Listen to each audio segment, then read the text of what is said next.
What's going on, everybody? Wes Hodkowitz here, joined alongside my colleague at Packers.com. Packers Preview, brought to you by Microsoft Copilot. Mike and I here to preview Week 12 action. The Green Bay Packers hosting the Minnesota Vikings, Lambeau Field, noon Central start time, a game that can be viewed on Fox. Mike and I will be here for the next 10 to 15 minutes, or really until the Bayport kickoff starts, in my case, for the Division I WIA State Championship game. But we'll be answering all of your questions on X, YouTube, and Facebook. You can submit those there. Our wonderful, talented, and now evidently clothed, in terms of the Packers Pro Shop. Well, what would that be? Well attired, I think, maybe? Yeah. Social media department will send those questions over here. I will bounce them off Mike Spofford, and we will discuss. Until we get to that point, I will mention that the Green Bay Packers did submit their injury report about an hour ago. It's a lengthy one. There was lengthy all around for Green Bay this week. 18 players were included on that, 6 of which questionable. Let's just start off quickly about the Josh Jacobs topic. It's the thing that kind of dominated the headlines this week. I give this guy a lot of credit, Mike. I wrote about it today. We talked to him in the locker room yesterday. The fact that there's even a conversation that he could potentially play in this game based on what happened in New York, I think everybody collectively breathing a sigh of relief. Yeah, no doubt about it. I mean, the most important thing at this point is whether or not Josh Jacobs is actually able to play Sunday against the Vikings. It's that this is a very short-term injury. It is not a long-term thing, not anything that is a long-term concern. And that's good news because as he told you and you outlined in your story, if he's not playing on Sunday against the Vikings, he says he is definitely playing on Thanksgiving Day in Detroit. Yeah, I mean, for Josh, again, this is a guy that has missed only a handful of games in his NFL career, probably even going back to his time at Alabama. I really appreciate him. He talked for 15 minutes on Thursday after practice and had talked about the fact that there's a lot of things that play into it. First and foremost, the swelling in the knee itself, he said it was down about 50 to 60% from where it was at going after the game. He said it swelled up pretty quick on him. But also saying there's this balance that he has to kind of strike in his head, which is, I don't want to let down my teammates. I want to be out there. But he also doesn't want to be hindered to the Packers offense. We will see exactly what that holds. If he doesn't go or if he's limited, that means that we're going to probably see some Emmanuel Wilson. We'll probably see some Chris Brooks. No doubt. I'm getting a spam notification from our IT department. I really appreciate those, especially on at 3:46 p.m. Central Time on a Friday. But now I'm going back to the Packers injury report after I accidentally clicked on it to tell you the other questionable players amongst the Green Bay Packers list of injuries. That would be 3 receivers also included in that. That's Savion Williams, Dontavian Wicks, also Matthew Golden dealing with the shoulder, and then it was also the wrist. And then we have Carl Brooks, who returned to practice, as you saw. He is questionable with the ankle. And then finally, doubtful is Quay Walker, and I'm missing one more, but I'm not going to be able to find it. Oh, Lucas Van Ness, questionable with the foot. Okay, let's start off on this side of things. Packers, they're going to be taking on the Vikings. First time they're meeting this season. Green Bay Packers, it's been a long time since week 1 that they've had a divisional game. A lot at stake here for Green Bay, especially 3 in a row against the division, 5 of this next 7 against the North. Yeah, absolutely. I mean, I believe from what I've read from one of our colleagues and good friends, Rob Demovsky at ESPN, the Packers are the only team in the NFL to have played only 1 division game to this point in the season. So 5 of the last 7, I mean, including the next 3, all 3 of your division opponents are back-to-back-to-back here over the next 3 contests. So yeah, this is, I've sort of been saying it all week long, Wes. This is where the rubber meets the road in the season. This is sort of like the prove it time, prove who you are. This stretch of games, these division games, are going to define what happens with this season for the Packers. All right, let's jump into the questions. Already some of them populating here. Again, if you want to submit any, that is on X, YouTube, and Facebook. A good friend of the show, Kyle Cousineau, who I think might be jumping on with us for the first time this season, he asked, longtime listener, Mike, you seem like a bratwurst guy. What are your go-to Brat toppings? We're coming out with the heavy-hitting questions right off the bat here on Packers Preview. I do. I am a big bratwurst guy, but the one thing I am not, and I have never been with regard to any kind of meat or sandwich of any kind, is a mustard guy. I absolutely I don't like mustard. Really? Don't put period. Anything. I can't put mustard. So when it comes to brats, I know this is like sacrilege. Sometimes I will use ketchup. I really do like chili sauce, though. That's a good call. Like chili sauce on brats. is probably what ranks as my favorite. Kyle didn't ask for my opinion, but you know what I'm going to say here? Asparagus. Yeah, asparagus. Pickled asparagus on a brat is like a gift from the gods. Sometimes a little ketchup, but if I can, I would just rather have peppers. I'd rather have tomatoes. I'd rather have anything other than a condiment on it if I can. Yeah, you are not a condiment guy. I'm not a condiment guy. I will say, though, you will not eat any type of mustard? No. So I will eat it occasionally on a burger. If I have to, I will eat mustard on a burger, but it has to have ketchup. Okay. I'll have it in there just to be whatever, but that's the only thing I'll eat with mustard. There's also a great Instagram video that I'm going to send you now where they actually use mustard as a brine for a steak. That'd be something you'd really enjoy. No, thank you. All right, you want to answer some real questions? Sure. Now? Yeah. Why not? This question is from Paul Pillon on YouTube. Is the Vikings game the right opponent this weekend, given having to manage the injuries and depth at positions when having to face the Lions on Thanksgiving? I mean, this is a tough stretch for players no matter how you slice it, playing, 2 games in 5 days. Obviously, it worked to Green Bay's advantage early in the year. Weeks 1 and 2, 2 games in 5 days, Lions and Washington Commanders, and the Packers chalked up 2 big wins to get this season started on the right foot. But now here's your second, gauntlet here of 2 games in 5 days. And that Thursday turnaround is even faster when it's a noon kickoff on Thursday as opposed to a Thursday night game, right? So the whole thing on the Minnesota side of things, it's all about J.J. McCarthy, and is his game going to settle down? Is he going to rein things in a little bit and stop throwing the interceptions? Not that he's had a ton like volume wise, but he hasn't gotten through a game without throwing at least one. So that's all the talk on that side. This is all about the Packers doing their thing, though. I mean, I know you got to deal with Justin Jefferson, Jordan Addison, Aaron Jones, Jordan Mason, T.J. Hawkinson, and all that. But hey, if the Packers start to clean up their game on offense, which last week the pre-snap penalties went away, but then the drop passes kind of cropped up. So you want to keep cleaning things up on offense, and then on defense, you want these guys to be able to get after J.J. McCarthy, to get after the quarterback, and the way you do that is to build a lead offensively. Yes. Get a lead on these guys. Get up by 10 or 13 points, and then see what this Packers defense can do. Okay, so a couple things here. Let's start with this one. I'm going to go to this one. It's from friend of the show, Tom Grossi. Hey, guys. Long-time listener, first-time commenter.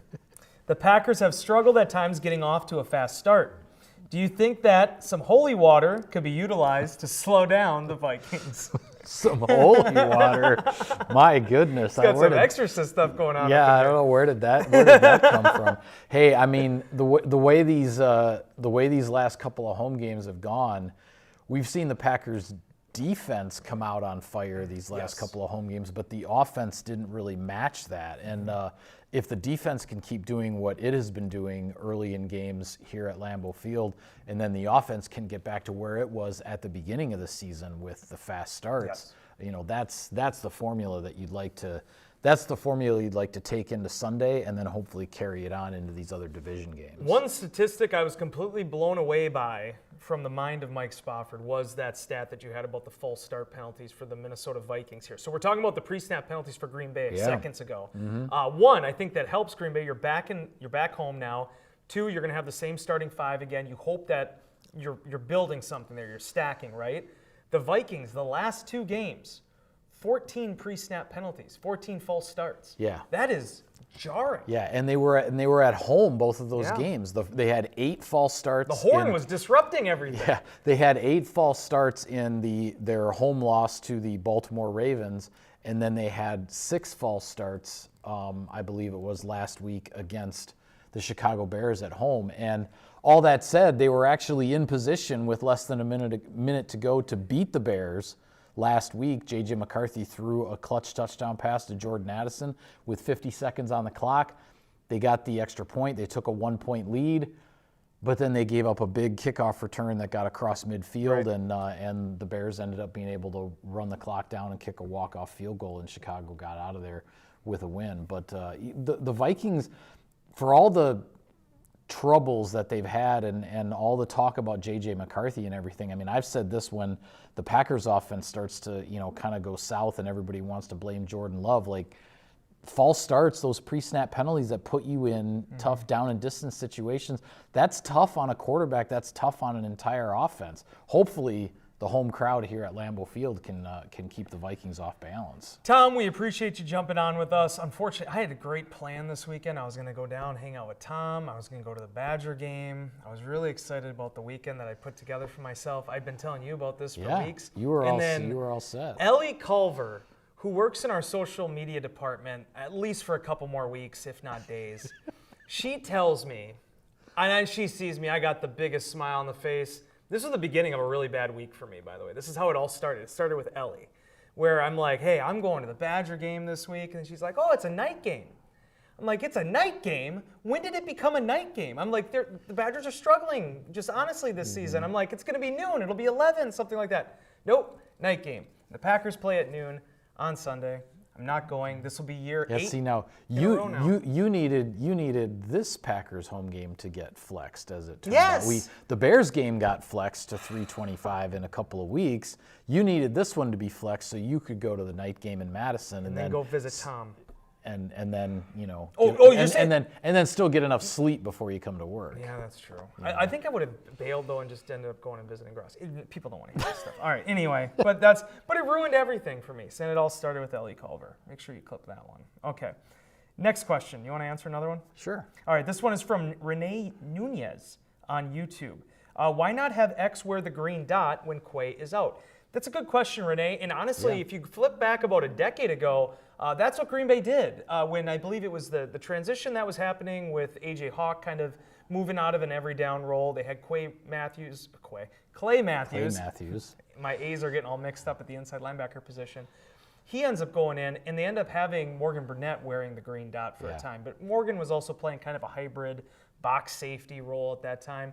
The reason you don't do that now, one, the Packers have extraordinary depth at linebacker, the most depth at that position than I've seen in my entire time working for the Packers and also covering the team with the Green Bay Press-Gazette.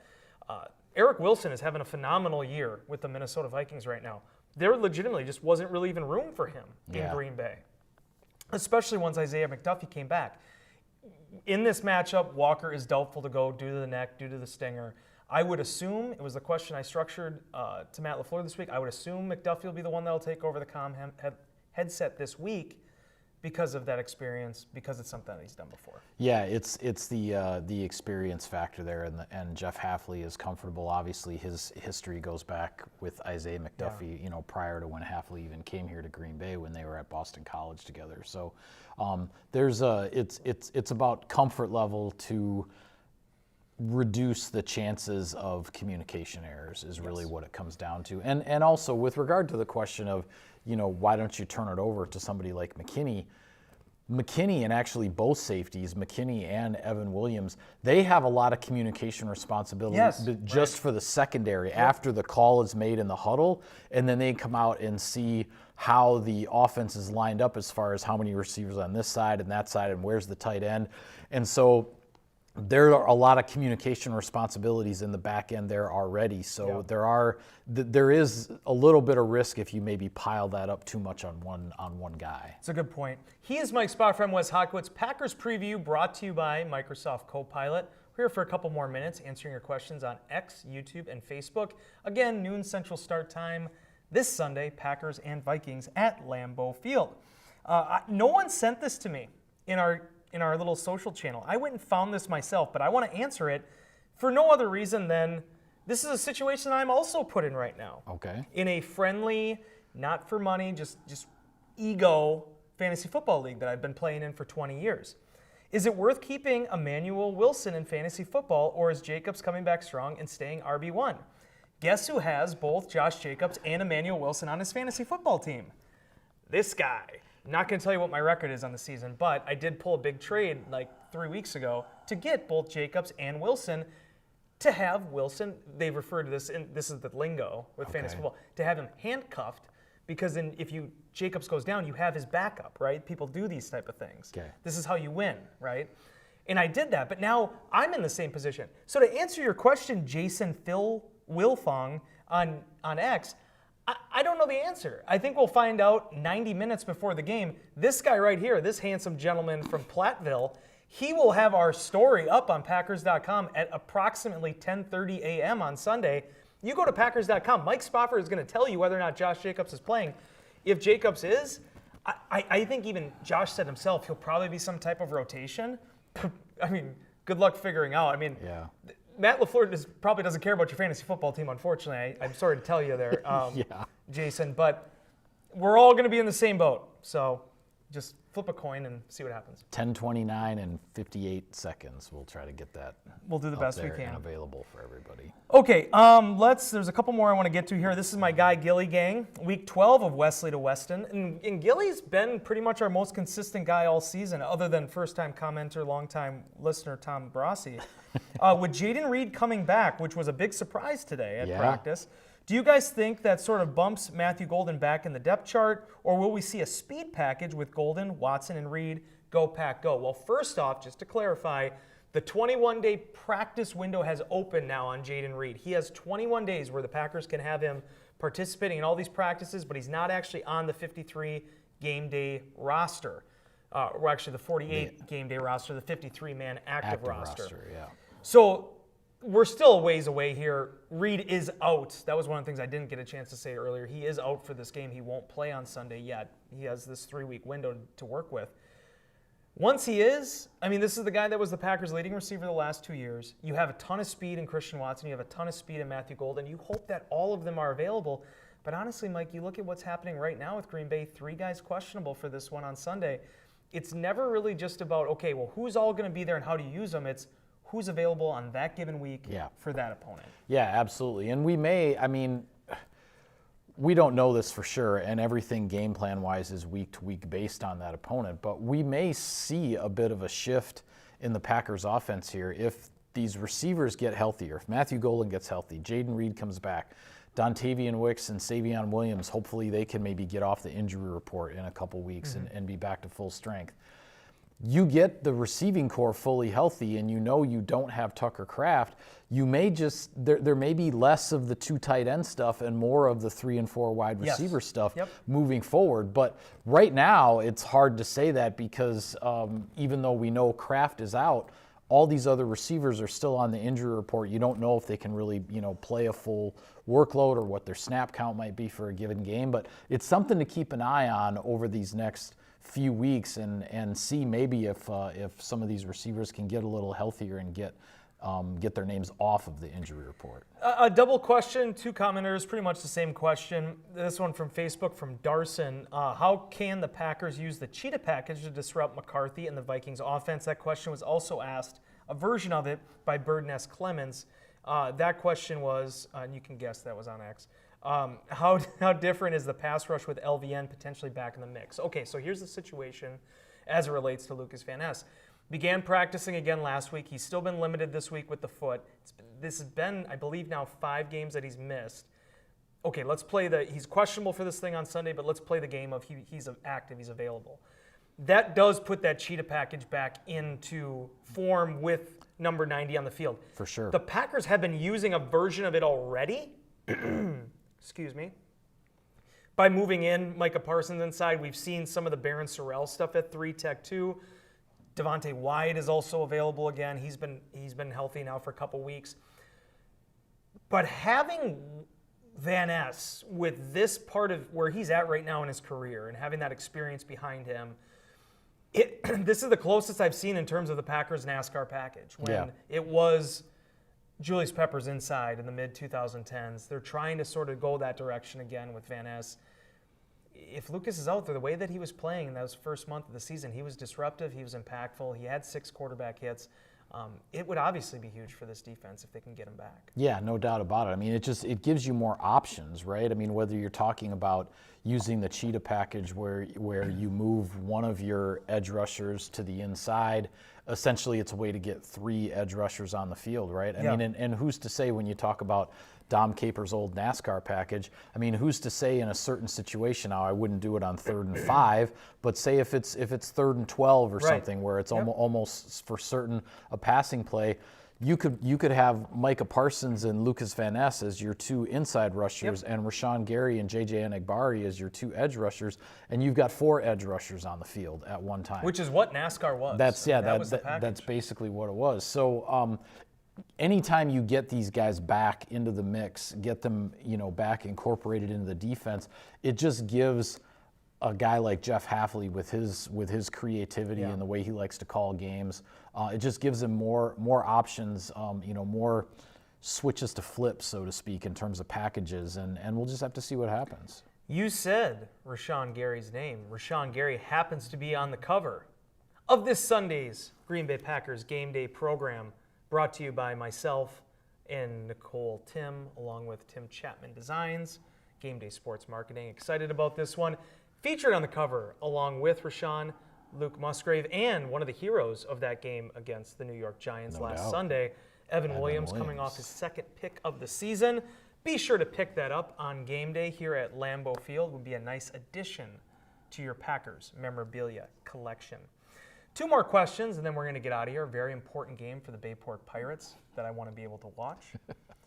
You're proud of your alma mater. Of course. I don't really even acknowledge my college, but man, when it comes to the high school side of things, I'm the biggest booster there's ever been. So I'm excited to see what the Pirates can do in the Absolutely. Division I State Good luck to Bayport, man. Did you know before Bayport made state, this is already probably like 8 years ago, the Green Bay metro area had never had a Division I team qualify for the WIA state tournament. Oh, really? Yeah, Okay. that was the first one.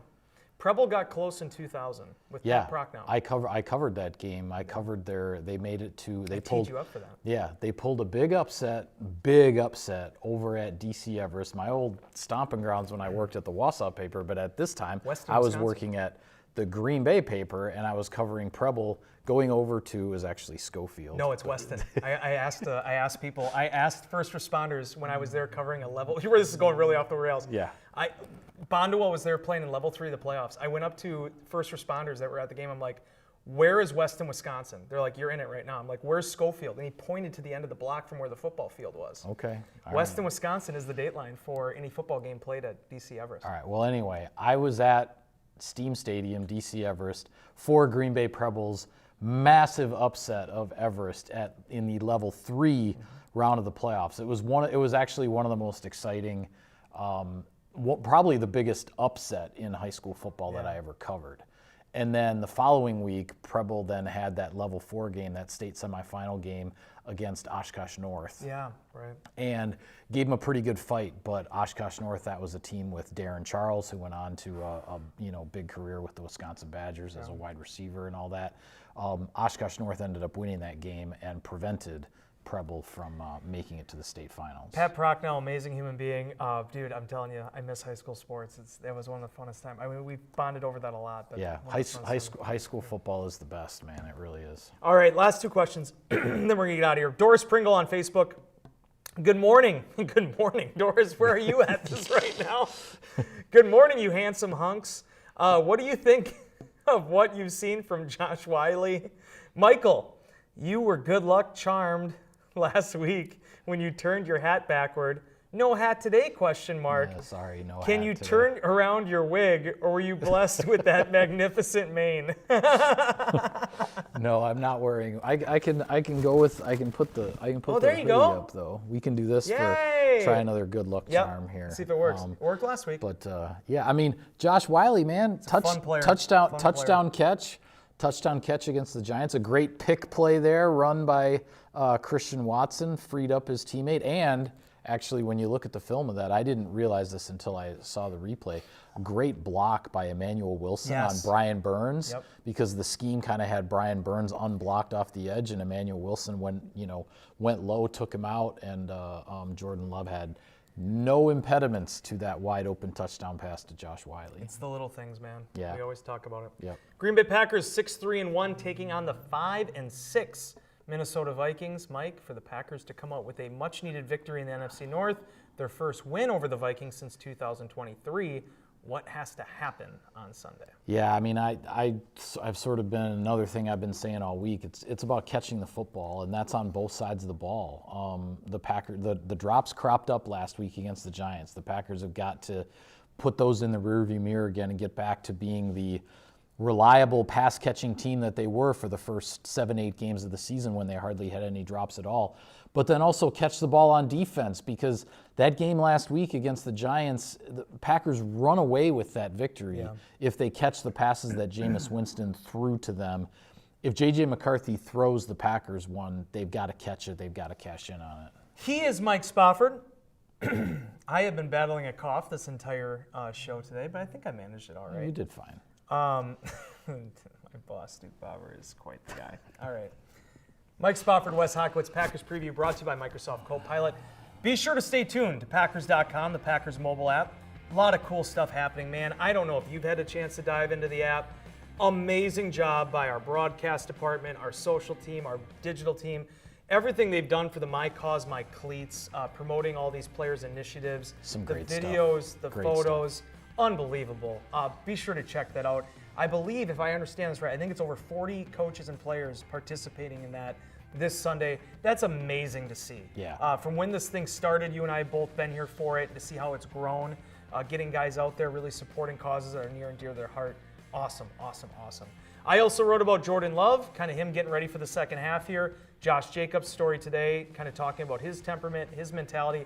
The story that he told about breaking or fracturing his growth plate on his shoulder in his regular season, or I should say his rookie season, against the Packers. Yeah, here at Lambeau. While going up against Adrian Amos. And then he can't sleep on it, causes him problems. The guy still plays through it the entire season. If you want to know about how a guy is, the cut of his jib, unbelievable. The type of talent, the type of toughness that he displayed. But yeah, Mike also wrote, if you want to check it out, Jaden Reed, back at practice today, gave an update on his situation as he looks to also come back from the shoulder and foot injury that landed him on injured reserve. But until next time, for Mike, I'm Wes. Tyler Gajewski behind the camera. Everyone, enjoy the ball game.